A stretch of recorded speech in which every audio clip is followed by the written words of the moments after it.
नमस्कार, आप देख रहे हैं आज तक। आपके साथ मैं हूं सईद अंसारी। संसद हमले के दोषी अफजल गुरु को फांसी हुए 3 साल से ज्यादा का वक्त हो चुका है, लेकिन क्या अफजल गुरु फिर से जिंदा हो रहा है? यह सवाल इसलिए क्योंकि जेएनयू से अफजल के समर्थन में गूंजे नारे दूसरी यूनिवर्सिटीज तक पहुंचे तो विरोध में जो नारे गढ़े गए उनके केंद्र में भी अफजल गुरु ही था। तो क्या देशद्रोह का गुरु अफजल मरने के बाद भी देश के लिए चिंता का सबब है? अफजल की हत्या नहीं सहेंगे, कितने अफजल मारोगे? जवाहरलाल नेहरू यूनिवर्सिटी में अफजल गुरु की बरसी पर उसकी फांसी के विरोध में लगे नारों की गूंज वीडियो के जरिए कैंपस से बाहर आई तो देश में हंगामा मच गया।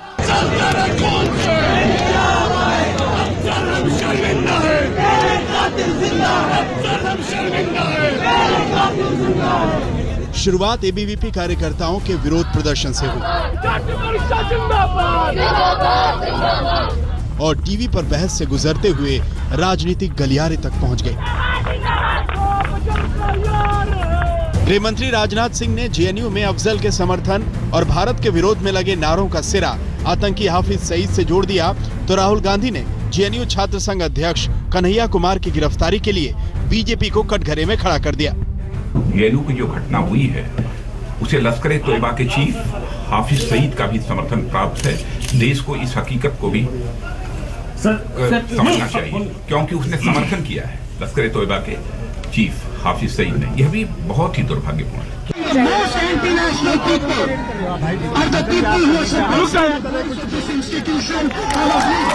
अफजल की हत्या नहीं सहेंगे, कितने अफजल मारोगे? Right to self determination, long live, long live, long live. राजनीति के बीच अफजल के नारे जेएनयू कैंपस से बाहर निकले तो जादवपुर यूनिवर्सिटी पहुंच गए।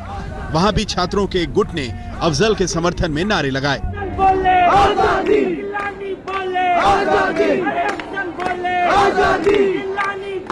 आजादी, आजादी, छीन करेंगे, आजादी, छीन करेंगे, आजादी, अफजल बोले, आजादी, लानी बोले, आजादी, अफजल बोले, आजादी, लानी बोले, आजादी, आजादी, छीन करेंगे, आजादी, छीन करेंगे, आजादी। जेएनयू और जादवपुर यूनिवर्सिटी के बाद अलीगढ़ मुस्लिम यूनिवर्सिटी में भी छात्रों के एक गुट ने अफजल की फांसी के विरोध में नारेबाजी की और जेएनयू के आंदोलनकारी छात्रों का समर्थन किया। लेकिन सवाल सिर्फ इन 3 विश्वविद्यालयों में अफजल के समर्थन में गूंजते नारों का नहीं है। सवाल है कि क्या अफजल गुरु की फांसी का विरोध करने वाले कुछ छात्र हर यूनिवर्सिटी में हैं? सवाल है कि अगर आतंकी अफजल को आतंकी न मानने वाले छात्र खुलेआम प्रदर्शन करने में नहीं हिचक रहे तो क्या उनके गलत राह पर जाने की आशंका नहीं है? और सवाल ये भी है कि क्या फांसी के 3 साल बाद अफजल गुरु फिर छात्रों के एक तबके के बीच जीवित हो रहा है?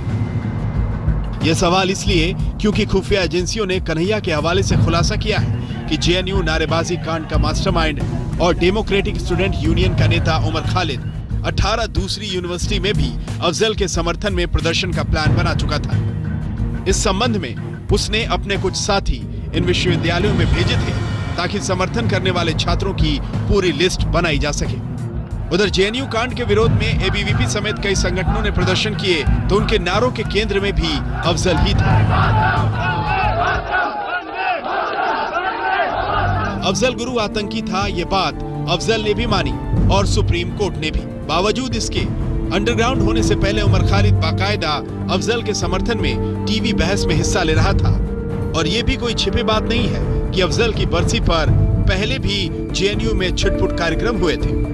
Against the occupation of Kashmir by the Indian state, and I make it very apparent here, I am not from Kashmir, but I believe that what is happening in Kashmir is in an Indian occupation of Kashmir.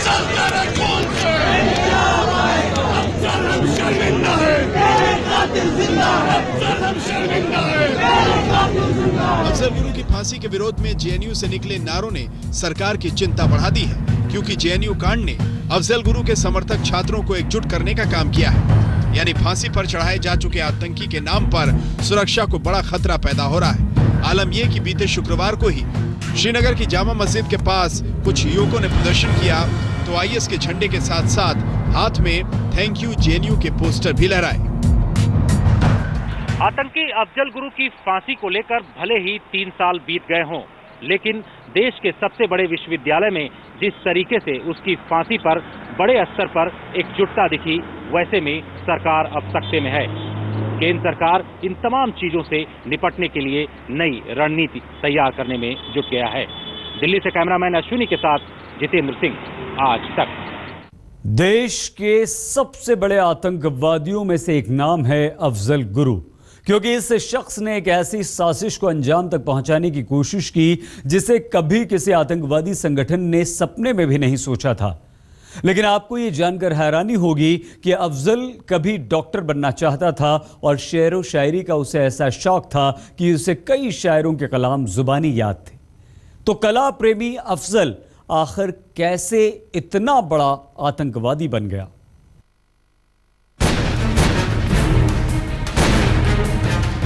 हमें अंदर जाके लोकसभा में घुसना है और वहाँ पे जो एमपीज हैं उन पे अटैक करना है। रास्ते में जो भी मिलेगा उसको अटैक करना है। पूरे ऑपरेशन में इनकी मदद कौन कर रहा था? मैं कर रहा था।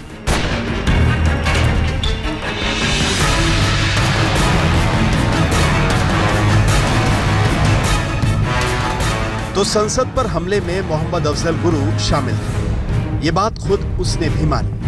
हमले की साजिश भले गाजी बाबा ने रची हो, लेकिन उसे अंजाम तक अफजल नहीं पहुंचाया। ये भी खुद अफजल नहीं माना।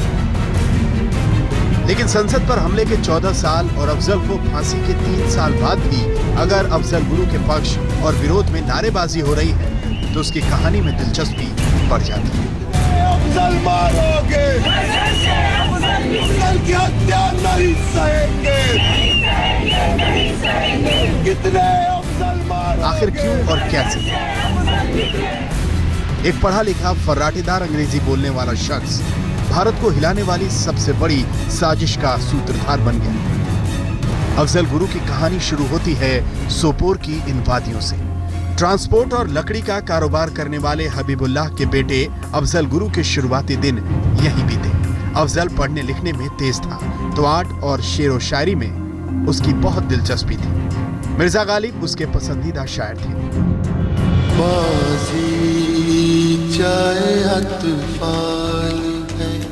गालिब के इन शेर की तरह अफजल की जिंदगी में भी तमाशा खूब हुआ, या कहें कि उसने अपनी जिंदगी को तमाशा बना डाला।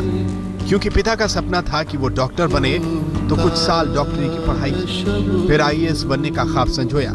इसी दौरान अफजल के एक दोस्त नवीद हकीम आतंक की राह पर चल चुका था और उससे अफजल का संपर्क बना हुआ था। इस बीच श्रीनगर के पास छानपुरा में सेना की कार्रवाई के दौरान एक महिला से कथित उत्पीड़न की घटना ने अफजल को बेहद दुखी किया। सेना के खिलाफ दिल में सुलगती चिंगारी लिए वो जेकेएलएफ में शामिल हो गया। अफजल ने पाकिस्तान जाकर हथियार चलाने की ट्रेनिंग भी ली। हाँ, मैंने पाकिस्तान में ट्रेनिंग ली। कब ट्रेनिंग ली और किस लोगों ने क्या ट्रेनिंग? मैं थ्रू जेकेएलएफ गया था 1990 में। तो I stayed there for 3 months and for 15 days I took a training from the retire Pakistani फौजी दिस आर्मी ऑफिसर। इसके बाद अचानक वो दिल्ली चला आया, देश की राजधानी दिल्ली।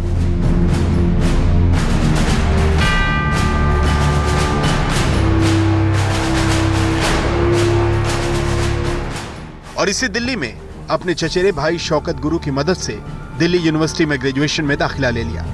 खर्च निकालने के लिए ट्यूशन भी पढ़ाए और कुछ वक्त के लिए उसके बैंक ऑफ अमेरिका में काम करने की बात भी सामने आई थी। दिल्ली में करीब 7 साल का समय गुजारने के बाद अफजल 1998 में कश्मीर लौटा और बारामूला की लड़की तबस्सुम से शादी की। कुछ समय बाद अफजल ने दिल्ली की एक दवा बनाने वाली कंपनी में एरिया मैनेजर की नौकरी भी की और साथ साथ खुद भी दवाइयों का कारोबार करने लगा। यूं अफजल क्यों दिल्ली लौटा, ये एक अबूझ पहेली है, लेकिन माना यही जाता है कि उसका दिल्ली आना एक आतंकी साजिश का हिस्सा था। अफजल ने दिल्ली के चप्पे चप्पे की रेकी की और जब संसद पर हमले की साजिश गाजी बाबा ने रची तो उसे इम्प्लीमेंट करने का जिम्मा अफजल के सिर पर आया। उन्होंने मुझे इतना बता दिया था कि हमें अंदर जाके लोकसभा में घुसना है और वहाँ पे जो MPs हैं उन पे अटैक करना है।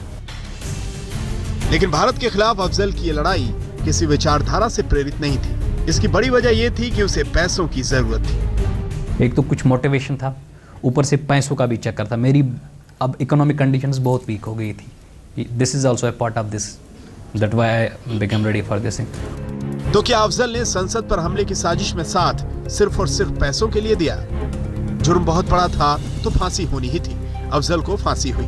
घर में पैसा तो आज भी नहीं है, लेकिन नई रोशनी से भरा गालिब है। जी, अफजल का बेटा गालिब। और इस गालिब से अफजल के परिवार को उम्मीदें हैं कि ये देश के लिए कुछ करेगा, क्योंकि इसने बीते साल हाई स्कूल में 95% अंक पाए हैं और वो बड़ा होकर डॉक्टर बनना चाहता है। जैसे मम्मी कभी मम्मी स्कूल जाना, मम्मी को भी कुछ फील होता होगा। फिर मैंने एक बात मम्मी को कहा कि आप इबादत करो, खुदा की राह में जाओ, क्योंकि जब खुदा के साथ कोई होता है वो अकेला नहीं लगता है उसको, मतलब दिल फिर पूरा ईमान हो जाता है पक्का, तो उसको फिर अकेलापन नहीं होता है महसूस। यानी पिता जिस राह से भटक कर गलत राह पर गए, गालिब सही राह पर लौटकर उस गलती को सुधारना चाहता है। आज तक ब्यूरो। 13 दिसंबर 2001 को संसद पर हमला हुआ था। यह एक ऐसी साजिश थी जिसने न केवल सुरक्षा व्यवस्था को कटघरे में खड़ा किया था, बल्कि पूरे देश को सन्न करके रख दिया था कि आतंकवादी इतनी बड़ी साजिश भी रच सकते थे। लेकिन संसद भवन में तैनात हमारे सुरक्षा कर्मियों ने आतंकवादियों की इस सबसे बड़ी साजिश को नाकाम कर दिया। कैसे खेला गया था आतंक का वो सबसे बड़ा खेल, आइए हम आपको दिखाते हैं।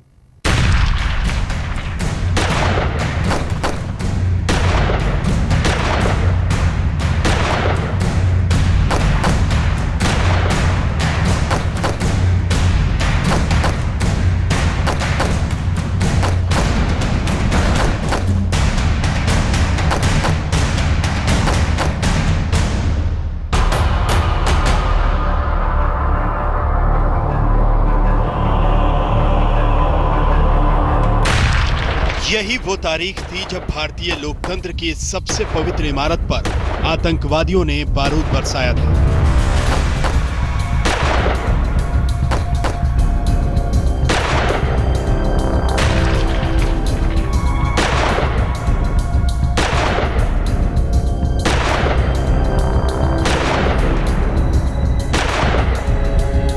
दिसंबर 2001 की सुबह जब सब कुछ शांत था, बस शोर हो रहा था तो ताबूत घोटाले पर संसद के दोनों सदनों में। लेकिन इससे भी बड़ा शोर, इससे भी बड़ा आघात संसद पर होने वाला था।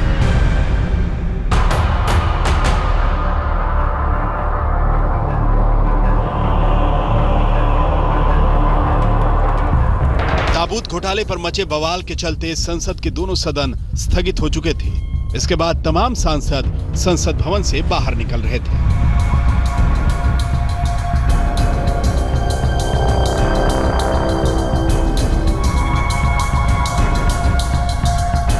उधर एक सफेद रंग की एम्बेसडर कार लाल बत्ती चमकाती हुई संसद में दाखिल हुई और इसके बाद गोलियों की आवाज दिल्ली और देश में गूंजने लगी।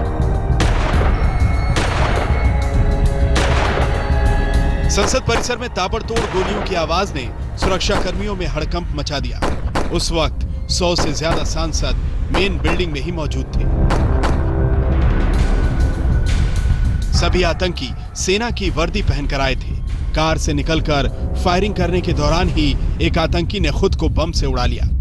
बाकी आतंकी संसद के गेट नंबर 5 और 8 की तरफ भागे, लेकिन सुरक्षा कर्मियों ने 3 आतंकवादियों को गेट नंबर 8 और एक आतंकवादी को गेट नंबर 5 पर मार गिराया और देश को हिला देने वाली इस घटना में 8 जवान शहीद हो गए। वो भारत के लोकतंत्र के मंदिर पर हमला था और जो लोग भी उस हमले में साजिश में शामिल थे, उन व्यक्तियों का भी और उस मानसिकता को भी हम कुचलना चाहते हैं, समाप्त करना चाहते हैं कि इस तरह की घटना दोबारा फिर कभी ना हो। वहाँ पर लोग बैठे हुए थे और जिस वक्त लोगों को पता लगा, अफरा तफरी का माहौल बना। उसमें निश्चित तौर से वो एक मानसिकता ऐसी थी कि दुनिया को ये दहशतगर्द, ये आतंकवादी, ये टेररिस्ट, ये राष्ट्र विरोधी ताकतें ये दिखाने की कोशिश कर रही थी कि हम दुनिया के सबसे बड़े लोकतंत्र के मंदिर को भी ध्वस्त कर सकते हैं। संसद पर हमले के बाद पूरा देश दंग था। जब इस मामले की जांच शुरू हुई तो पता चला कि हमला पाकिस्तान के आतंकी संगठन जैश-ए-मोहम्मद ने कराया था और इसकी साजिश में कश्मीर का रहने वाला मोहम्मद अफजल उर्फ अफजल गुरु भी शामिल था। 15 दिसंबर 2001 को दिल्ली पुलिस ने आतंकी संगठन जैश-ए-मोहम्मद के सदस्य अफजल गुरु को पकड़ा। कश्मीर के रहने वाले अफजल गुरु पर हमले की साजिश और आतंकियों को पनाह देने का आरोप था। इसके अलावा डीयू के प्रोफेसर SAR गिलानी, अफशां गुरु और उसके पति शौकत हुसैन गुरु को भी गिरफ्तार किया गया था। ट्रायल कोर्ट से मामला सुप्रीम कोर्ट तक पहुंचा। 4 अगस्त 2005 को सुप्रीम कोर्ट ने अफजल गुरु की फांसी बरकरार रखी, जबकि शौकत हुसैन गुरु की फांसी 10 साल के कैद बामुशक्कत में तब्दील कर दी। SAR गिलानी को सबूतों के अभाव में बरी कर दिया था और अफशां को 5 साल की सजा हुई थी। अफजल गुरु जो है वो आतंकवाद का प्रतीक है और आतंकवादी मानसिकता के साथ उसने जिस तरह से देश के खिलाफ एक तरह से युद्ध का षड्यंत्र रचा था, उसका वो षड्यंत्रकारी भी था, उसका वो गुनहगार भी था। इसलिए अगर कोई भी उसको महिमा मंडित करता है, कोई भी व्यक्ति उसको बेगुनाह कहता है, तो कहीं ना कहीं जो है वो इस देश के प्रति जो उसका सरोकार है वो सवालिया निशान पे खड़े होते हैं उस पर।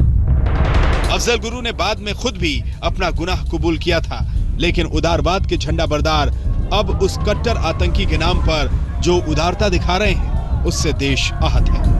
अफजल की हत्या नहीं सहेंगे, कितने अफजल मारोगे? हाँ, मैंने पाकिस्तान में ट्रेनिंग ली। कब ट्रेनिंग ली और किस लोगों ने क्या ट्रेनिंग? मैं थ्रू JK लैब गया था 1990 में। तो I stayed there for 3 months and for 15 days I took a training from the retired Pakistani of Fauji, this army officer, and I came back after 15 days. I stayed in Kashmir for just 25 days. तो सवाल सीधा है कि एक आतंकी के पक्ष में नारेबाजी क्यों? आखिर देश की संसद पर हमला करने वाले आतंकियों का सबसे बड़ा साथी छात्रों का आदर्श कैसे हो सकता है? आज तक ब्यूरो। अफजल गुरु ने इतना बड़ा गुनाह किया था कि उसे फांसी होनी ही थी। सुप्रीम कोर्ट ने भी अफजल को यही सजा सुनाई। हालांकि अफजल की तरफ से कई सारी कोशिशें हुई कि उसे फांसी न मिले, लेकिन तमाम सबूतों के आधार पर फैसला लिखा गया फांसी। तो अफजल की हत्या नहीं सहेंगे,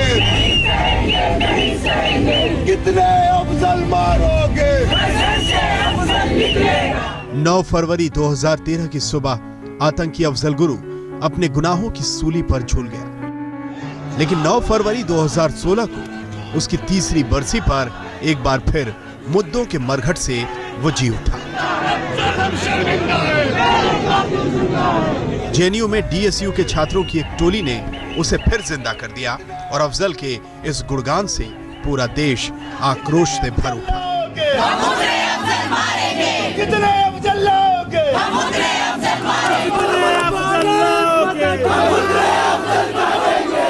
डोंट थिंक सो कि ये बहस करनी चाहिए, क्योंकि जो बात फांसी तक की थी तो वहाँ खत्म हो जानी चाहिए थी। ही वॉज अ टेररिस्ट, तो आई थिंक सो वो बात वहीं खत्म करनी चाहिए थी। और ये लोग ना कि यहाँ की बातों को क्लीन करते हैं, बल्कि बाहर की बातों को ज़्यादा डेवलप करते हैं यहाँ पे लाके। जिस देश के कानून से आज देशद्रोह के आरोपी सुरक्षा की गुहार लगा रहे हैं, उसी देश की सर्वोच्च अदालत ने अफजल गुरु की फांसी बरकरार रखी थी। अफजल गुरु का मुकदमा उसके दोषी साबित होने की प्रक्रिया से लेकर उसकी दया याचिका विचाराधीन होने तक 12 साल इस देश के कानून ने उसके गुनाहों पर विचार किया। इसके बाद तय हुआ कि उसे फांसी होगी। 4 जून 2002 को अफजल गुरु के खिलाफ पटियाला हाउस कोर्ट में चार्जशीट दाखिल की गई। 18 दिसंबर 2002 को उसे निचली अदालत ने फांसी की सजा सुनाई। इसके बाद 29 अक्टूबर 2003 तक सुनवाई करने के बाद दिल्ली हाई कोर्ट ने उसकी फांसी बरकरार रखी। इसके बाद 4 अगस्त 2005 को सुप्रीम कोर्ट ने भी निचली अदालत के इस फैसले को सही माना और अफजल की फांसी बरकरार रखी। राष्ट्रपति प्रणब मुखर्जी ने अफजल गुरु की दया याचिका 3 फरवरी 2013 को खारिज की और इसके बाद 9 फरवरी 2013 की सुबह अफजल गुरु को फांसी दे दी गई। अफजल को फांसी दिए जाने से पहले भी उस पर सियासत करने वाले अपने अपने छोर पकड़कर राजनीति करते रहे और एक बार फिर जब अफजल का मुद्दा जी उठा तो राजनीतिक हवाएं तेज हो गईं। आतंकवाद और उसका समर्थन तो कोई नहीं कर रहा, लेकिन अफजल गुरु के मुद्दे पर सियासत ऐसी करवट बैठी है कि देशद्रोह और देशभक्ति का एक पाला खिंच गया है और एक ओर बीजेपी है, दूसरी ओर सारा विपक्ष। लेकिन सवाल भाजपा का नहीं, भारत का है। आतंक का समर्थन करने वालों को कानून के कटघरे में होना ही चाहिए। आज तक ब्यूरो। अफजल गुरु की फांसी पर जेएनयू के एक छोटे से छात्र संगठन ने तमाम सवाल उठाए। अफजल की फांसी के विरोध में नारेबाजी हुई और फिर कई दूसरी यूनिवर्सिटीज में भी यही गूंज सुनाई दी। कुछ लोगों ने सुप्रीम कोर्ट पर भी सवाल उठा दिए, लेकिन 20 दिसंबर 2001 को अफजल गुरु ने आज तक को सबसे पहला इंटरव्यू दिया था। आज हम आपको वो सनसनीखेज इंटरव्यू दिखाते हैं, क्योंकि इस इंटरव्यू को देखने सुनने के बाद यह साफ हो जाएगा कि अफजल दोषी था। अफजल ने खुद अपना जुर्म कबूल किया था, साथ ही संसद साजिश के तमाम राज भी फाश कर दिए थे। तो देखिए अफजल गुरु का वो पुराना और उसे सही साबित करने वालों को जवाब देने वाला इंटरव्यू। ये पूरी साजिश थी क्या, आप बताएं। बेसिकली ये जो पांचों बंदे पार्लियामेंट में जो घुसे थे, ये पांचों पाकिस्तानी थे। इनका जो बेसिकली चीफ था उसका नाम था मोहम्मद, उसके बाद जो चार उसके साथी थे, एक का नाम था हमज़ा, दूसरे का नाम था हैदर, तीसरे का नाम था राना और राजा। इनकी बेसिकली जो मेन मोटिव ये था कि अंदर जो लोकसभा में एमपीज़ है, जो भी यहाँ की पॉलिटिकल एस्टेब्लिशमेंट, जो कंप्लीट पॉलिटिकल लीडरशिप जो है, उसको ख़त्म करना। This was the basically first motive which they have told to me. इससे मकसद क्या था उनका, क्या हासिल करना चाहते थे? मकसद इनका वो तो मैं क्या कह सकता हूँ, उनका वो बेसिकली क्या मकसद था उनका।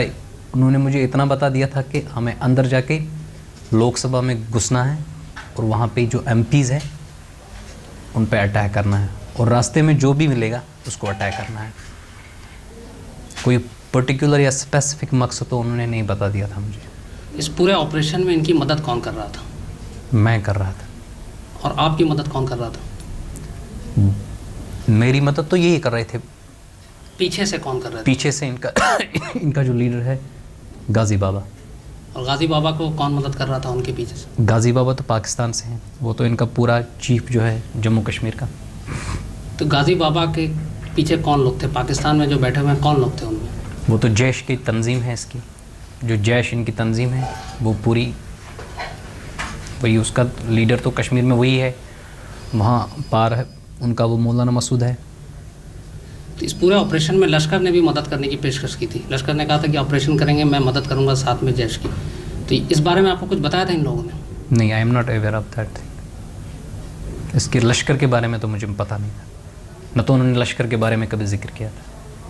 इस पूरे ऑपरेशन की पहली बार जानकारी आपको कब मिली थी?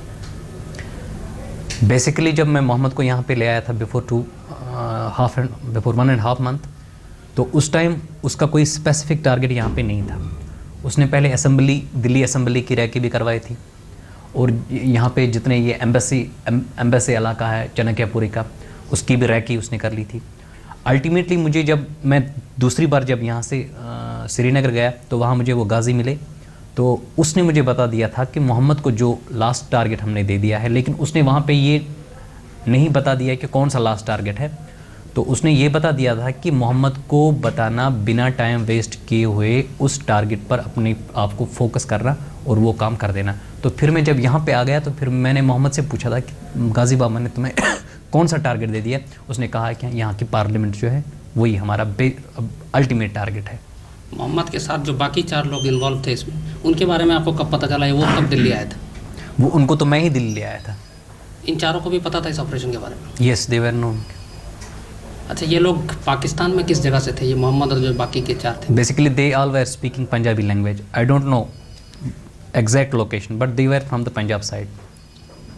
पाकिस्तानी पंजाब प्रोविंस जो है उनकी वहाँ पे, वहाँ के जब पार्लियामेंट पे अटैक से पहले जो आखिरी रात थी 12 तारीख की रात, उस रात इन लोगों ने पाकिस्तान में फ़ोन किया था, पांचों ने अपने घर पे? नहीं, हाँ पांचों ने फ़ोन किए थे, लेकिन मेरे सामने मतलब जब मतलब मेरी प्रेजेंस में तो 2-3 बंदों ने फ़ोन किए थे। किस किस ने किए थे और क्या? एक तो मोहम्मद तो हमेशा करता था बातचीत, उसकी तो बातचीत होती रहती थी हमेशा, और वो जो राजा था और दूसरे का नाम था जुराना, उन्होंने मेरे सामने बात की थी पाकिस्तान अपने पेरेंट्स से। मोहम्मद किस जगह फ़ोन करता था पाकिस्तान में? मोहम्मद तो एक तो इंटरनेट पर तो हमेशा चैट करता था पाकिस्तान और आउटसाइड पाकिस्तान भी चैट करता था, जैसे यूनाइटेड अरब अमीरात, दुबई, वहाँ पे वो करता था। किन लोगों से चैट करता था आपको मालूम? I don't know that. Pakistan में जो उसने कॉल किए थे वो आपको तो नंबर से पता चलता हुआ, किस शहर में कॉल करता था? नहीं, उसका तो मोबाइल पे डायल करता था, फ़ोन कर लेता था, मुझे तो पता नहीं है वो कहाँ करता था, लेकिन अपनी ऑर्गेनाइजेशंस के जो उसके बंदे हैं वहाँ पे, जैश के जो बंदे हैं उनसे वो बात करता था, और साथ में अपने घर वालों से भी हमेशा वो चैट भी करता था और मोबाइल पे बात भी करता था। आखिरी बार जब उसने घर पे बात की तो आपने सुना था अपने घर वालों से उसने क्या कहा था? नहीं, उन दोनों का मैंने सुना, मतलब अच्छी तरह से पंजाब में बोल रहे थे, लेकिन but I was getting what they were saying. वो अपने पेरेंट्स से बात कर रहे थे, लेकिन वो ये नहीं बोल रहे थे कि हम कहाँ से बोल रहे हैं, वो उनसे ये बात कर रहे थे कि मतलब एक दोनों ने अपने पेरेंट्स से बात की।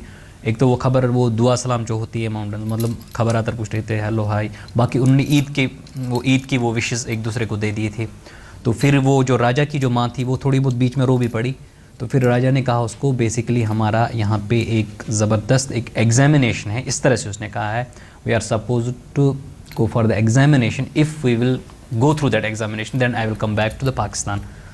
तो उसको वो ना बहलाने की कोशिश कर रहा था अपनी माँ को। जब मोहम्मद ने आपसे कांधार के बारे में भी कुछ बात की थी, क्या बातें थी वो, क्या बताया था पूरी हाईजैकिंग के बारे में? या अबाउट हाईजैकिंग, या he told me that I was a part of that hijacking, I was inside a plan, so he told me this thing। और क्या बताया था कि अंदर कितने लोग थे, कौन नाम बताया था? अंदर 5 बंदे थे, उनमें से उसने एक का नाम इब्राहिम बता दिया था, बाकियों का नाम उसने कभी नहीं बता दिया, न तो मैंने पूछा था वैसे। और कंधार के बारे में उसने कुछ बताया था? कंधार के बारे में उसने ये बताया था कि जब हमारे वो जो साथी रिलीज़ हो गए थे मौलाना, बाकी जो शेख उमर, तो उसके बाद उसने बता दिया था कि हम अपने कैंप पे सीधे चले गए थे अफ़गानिस्तान में ही। आपके जो साथी हैं जिलानी, उनके पास से कुछ ओसामा बिन लादेन के लिटरेचर भी मिले हैं, तो क्या वो लादेन को मान्यता है, क्या करता है? कौन, mister Gilani? Basically Gilani is a professor. मैंने कभी उसे इस बारे में कोई इन्फॉर्मेशन शेयर नहीं की है, मतलब मैं उसको एज ए प्रोफेसर जानता हूँ, बस इतना। मैंने कभी उससे ये इन्फॉर्मेशन शेयर कभी नहीं की थी, लेकिन उसने मुझे एक दिन बोला था कि अफजल तुम कुछ गड़बड़ कर रहे हो। That day I come to know that he know something about me, but not from me, he actually knows this from Shaukat. तो मैंने फिर उसको टाल मटोल करने के लिए बता दिया था, यार मेरे पास यहाँ बेसिकली 2 पाकिस्तानी साथी थे जिनको मैंने कश्मीर से लाया है, उनको बेसिकली जाना है यूनाइटेड अरब अमीरात। तो वो बात टाल मटोल करने के लिए मैंने उसको इतना बता दिया था। बाकी उसामा बिन लादेन जो है, तो that is obvious, he is an professor, he may be studying these things. मेरे पास भी मैगजीन्स पढ़े हैं आजकल, तो उसी के बारे में हर एक चीज़ आ रही है। क्या आप लादेन को मानते हैं? लादेन ने जो किया ठीक मानते हैं आप उसको? क्या लादेन मतलब? यूएस पे अटैक में उसका नाम आ रहा, तो क्या आप मानते हैं कि सही है? नहीं, वो तो उनकी अपनी एक स्ट्रैटेजी है, क्या है उसके बारे में कि मैं क्या कह सकता हूँ, वो क्या उन्होंने क्या किया है। पाकिस्तान में आप वो तो पाकिस्तान, हाँ पाकिस्तान में आपने ट्रेनिंग भी ली है? हाँ, मैंने पाकिस्तान में ट्रेनिंग ली। कब ट्रेनिंग ली और किस लोगों ने क्या ट्रेनिंग? मैं थ्रू JK गया था 1990 में, तो I stayed there for 3 months and for 15 days I took a training from the retire Pakistani of फौजी this army officer, and I came back after 15 days। I stayed in Kashmir for 25 days। तो उसके बाद मेरा cousin वहाँ पे आ गया, तो वहाँ पे उस टाइम बिल्कुल वो it was a sort of A business. 35 organisations थी, वो बिज़नेस कर रहे थे, कोई फ्रीडम फाइटिंग नहीं चल रही थी, कोई हायर लॉजिक, कोई हायर गोल, कोई रिवोल्यूशनरी कोई वो प्रोसेस नहीं था, और ऊपर से मारदाड़, एक दूसरे के पीछे पड़े थे। तो मैं फिर कश्मीर छोड़ के यहाँ दिल्ली में बैठ गया। किस तरह के बिजनेस कर रहे थे उन्हें? वो they were plundering, they were getting the money from the rich people, बस। और क्या आपको मानना है जो पाकिस्तान में ट्रेनिंग दी जाती है मिलिटेंसी की तमाम, तो उसके बाद क्या ये ट्रेनिंग जो लेकर आते हैं इसमें मतलब कश्मीर की आज़ादी का मामला नहीं, पैसे आपस में लड़ाई करते हैं ये सब? नहीं, this was in the beginning, मैं 1990 की बात कर रहा हूँ। After that it has took a very new dimension, now it has become a, as far this organisation is concern Jaish, it is a global, they have got a global vision. वो तो कहते हैं हमारा ग्लोबल विजन है, ये नहीं है कि भाई बस पैसे, ये कहते हैं कि हम अल्लाह के लिए लड़ रहे हैं। इनका आप किस चीज़ के लिए लड़ रहे थे? बेसिकली मैं एक वर्ड में कैसे बोल सकता हूँ कि मैं इसलिए लड़ा नहीं, हूँ। कुछ मोटिवेशन भी था क्या मोटिवेशन था? इनकी तरफ से, मतलब गाजी बाबा की तरफ से। मैं कह सकता हूँ, मतलब मैं सब चीज़ों को मिला के बोल देता हूँ कि ये चीज़ें, मतलब इन चीज़ों ने मुझे इस चीज़ पर ले आया है। एक तो कुछ मोटिवेशन था, ऊपर से पैसों का भी चक्कर था। मेरी अब इकोनॉमिक कंडीशंस बहुत वीक हो गई थी। This is also a part of this, that why I become ready for this. Kashmir की आज़ादी के नाम पे जो देश भर में आतंकवाद फैला रहे हैं, तो उससे हिंदुस्तान में बाकी मुसलमान हैं, जैसे मैं भी एक मुस्लिम हूँ, तो बाकी मुसलमानों के मतलब उनकी निष्ठा पर लोग शक करते हैं आप लोगों की वजह से कि ये वो भी शक के दायरे में आते हैं कि ये भी शायद। ये तो मैं पर्सनली फील करता हूँ। I do really I realise this thing that due to we people the Muslims in India they are suffering and they get a very different image. ये तो मैं खुद पर्सनली फील कर रहा हूँ। फिर भी आप लोग शामिल क्यों हैं इसमें? बट मैंने सर अभी आपको बता दिया था ना कि मेरी कुछ रीजंस थी जिसकी वजह से मैं इसमें बैठ गया, मैं शामिल हो गए इस अटैक जो पार्लियामेंट में अटैक हो, इसमें शामिल हो गए। तो गाजी बाबा से आप कब मिले थे पहली बार? Ghazi Baba, I met him before almost 6 months. 8 I basically met Mr. Tariq. There is a Tariq. He's a coordinator between of Ghazi Baba. I met him before 8 months. But Tariq, गाजी बाबा से मेरी मुलाकात 6 महीने पहले हुई और उसके बाद फिर 3 मुलाकातें होंगी। उससे कांटेक्ट कैसे करते थे आप? उससे मैं कांटेक्ट सिर्फ I was contacting through Tariq. Ghazi Baba क्या चाहता, क्या करता, क्या करवाना चाहता है हिंदुस्तान में? कभी उसने कुछ? गाजी बाबा ये कह रहा है बस कश्मीर को आज़ाद कराना है, तब तक बैठना नहीं है, चाहे कुछ भी हो क्या हो। और तारिक का क्या रोल है? Tariq is a coordinator there, he is working for Ghazi Baba, for Jaish. अच्छा, ये लैपटॉप जो इन लोगों को जो आपको दिया था उस मोहम्मद ने, ये गाजी बाबा तक पहुंचाना है, तो जब वो लैपटॉप पर 10 लाख रुपए दिए तो उसने और भी कुछ कहा था, कुछ मैसेज दिया था आपको? he gave me a laptop, Mohammed. He gave me 10 lakh rupees. He gave me 25,000 rupees also for my own self, na. That was for me. And he gave me a small diary. I don't know where that diary is now. तो ये मुझे hand over करने थे तारिक को। Sunday को वहाँ मुझे मिलना था उसे। संडे को दिन को 1:30 पे मिलना था मुझे उसको। ये मुझे हैंड ओवर करने थे तारिक को, तारिक फिर वो गाजी बाबा को दे देता था।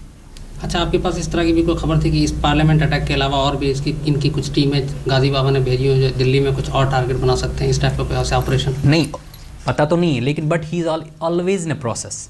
जैसे कि हम 5 लड़कों को बना दिया, मुझे उनके साथ बैठा दिया एज अ कोऑर्डिनेटर। गाजी बाबा ने मुझे एक दिन ये कहा है, जब मैं एक काम करता हूँ, when he does some action, और जब कोई प्लान वो ऑपरेट करता है तो उसके ख़त्म होते हुए ही वो दूसरा ऑपरेशन स्टार्ट कर देता है। ही नेवर, मैं आपको ये बात बता दूंगा regarding Ghazi Baba, he is a restless person. मैंने उसको देखा, मैं उसके साथ एक रात बैठा हूँ, मैं तो सो गया था, वो सोता नहीं है, हमेशा इसी काम में रहता है, किस तरह से लड़कों को तैयार किया जाए फॉर दिस। किस तरह के लड़कों को तैयार करता है वो तो उनके, एक तो कश्मीर में उनके आजकल कैंप कश्मीर में ही चल रहे हैं। कश्मीर की पहाड़ियाँ जो हैं उनके camp, almost 4 camps I know. कौन सी? मतलब मेरी एक तो पहलगाम साइड में एक इनका कैंप है, कंगन एरिया इनका आता है, कारगिल साइड में जो आता है, कारगिल के रास्ते से पहले ही पड़ता है, वहाँ पे गांधरबल साइड। कारगिल में भी इसका कोई रोल था?